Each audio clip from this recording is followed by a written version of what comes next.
జూబ్లీహిల్స్ లో కాంగ్రెస్ ప్రలోభాలకు తెరలేపింది. ఎన్నికల ప్రచారం ముగియడంతో కాంగ్రెస్ డబ్బు పంపిణీ ముమ్మరం చేస్తుంది. విచ్చలవిడిగా డబ్బు కట్టలు పంచుతోంది. హోటళ్లే అడ్డాగా నోట్ల పంపిణీని కాంగ్రెస్ నేతలు దగ్గరుండి పర్యవేక్షిస్తున్నారు.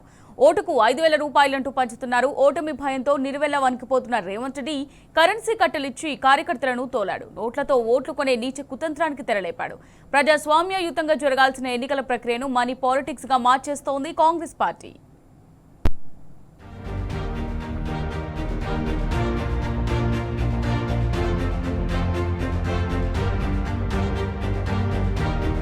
జూబ్లీహిల్స్ ఉప ఎన్నికలో కాంగ్రెస్ పార్టీ ప్రలోభాల జోరు కొనసాగుతున్నది.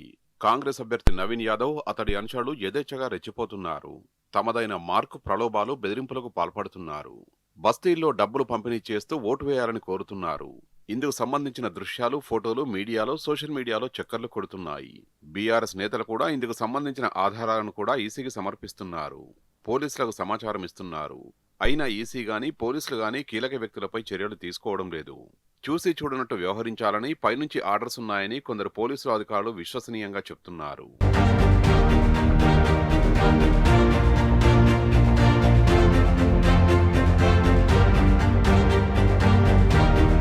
కాంగ్రెస్ నాయకులు నడి బజార్లో డబ్బులు పంపిణీ చేస్తూ కనిపిస్తున్నా పట్టించుకొని ఈసీ అధికారులు, పోలీసులు బీఆర్ఎస్ నేతల ఇళ్లలోకి చొరబడి మరీ మూలమూల వెతుకుతున్నారు. శుక్రవారం మోతీనగర్లో బీఆర్ఎస్ మాజీ ఎమ్మెల్యే మర్రి జనార్దన్ రెడ్డి ఇంట్లోకి పెద్ద సంఖ్యలో దూసుకెళ్లిన పోలీసులు గంటల తరబడి హడావుడి చేశారు. ఎన్నికల అధికారులు, పోలీసులు నోటీసులు ఇవ్వకుండానే తనిఖీలు చేశారు. ఇంత హడావుడి చేసిన అధికారులంతా అక్కడ బట్టలు తప్ప ఏమీ లేవని గుర్తించారు.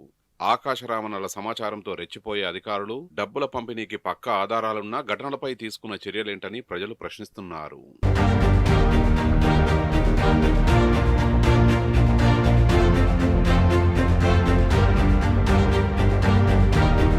జూబ్లీహిల్స్ నియోజకవర్గంలో ఎక్కడో ఒకచోట కాంగ్రెస్ పార్టీ నాయకులు ఓటర్లకు డబ్బులు పంచే వ్యవహారం తెరపైకి వస్తూనే ఉంది. శుక్రవారం రోజున ఎర్రగడ్డ డివిజన్ ప్రేమ్నగర్ కాలనీలో డబ్బులు పెద్ద ఎత్తున ఉన్నట్టు ప్రచారం జరగడంతో ఎన్నికల అధికారులు తనిఖీలు చేపట్టారు. మీడియాను, ఇతర పార్టీ నేతల్ని లోపలికి రానియకుండా లోలోపల తనిఖీలు చేశారు. కానీ ఆ రోజు రాత్రే జూబ్లీహిల్స్ లో కాంగ్రెస్ నేత సీఎన్ రెడ్డి ఇంట్లో మంత్రి సీతక్కతో పాటు డివిజన్ నేతలంతా సమావేశమయ్యారు. అక్కడ డబ్బులు పంచుతున్నారంటూ మీడియాలో బయట పెద్ద ఎత్తున ప్రచారం జరిగింది. ఆ తర్వాత కొందరు నేతలు డబ్బుల సంచులతో బయటకు వచ్చిన ఫోటోలు సోషల్ మీడియాలో వైరల్ అయ్యాయి. శనివారం బోరబండలో కాంగ్రెస్ నేతలు ఓటర్లకు డబ్బులు పంచే వీడియోలు బయటకొచ్చాయి. అయినా కానీ ఎన్నికల సంఘం అధికారులు కిక్కురుమనలేదు. అలాగే లింగోజిగూడ కార్పొరేటర్ దర్పెల్లి రాజశేఖర్ రెడ్డి ఓటర్లకు డబ్బులు పంచిన వీడియోలు సోషల్ మీడియాలో చక్కర్లు కొడుతున్నాయి.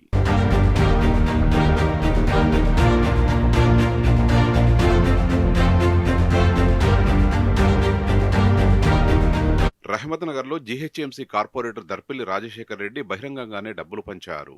కాంగ్రెస్ అభ్యర్థి ఇంటి వద్ద భారీగా నగదు పంపిణీ చేసినట్లుగా వీడియోలు బయటకొచ్చాయి.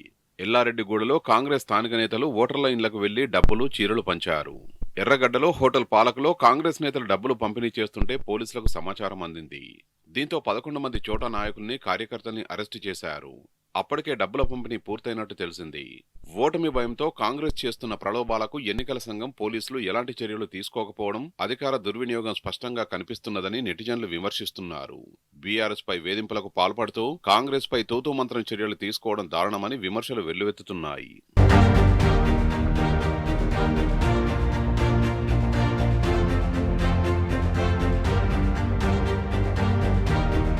జూబ్లీహిల్స్ ఎన్నికల్లో కాంగ్రెస్ పార్టీ సర్కారు పెద్దలు అధికార దుర్వినియోగానికి పాల్పడుతూ డబ్బుల పంపిణీకి తెరతీశారు.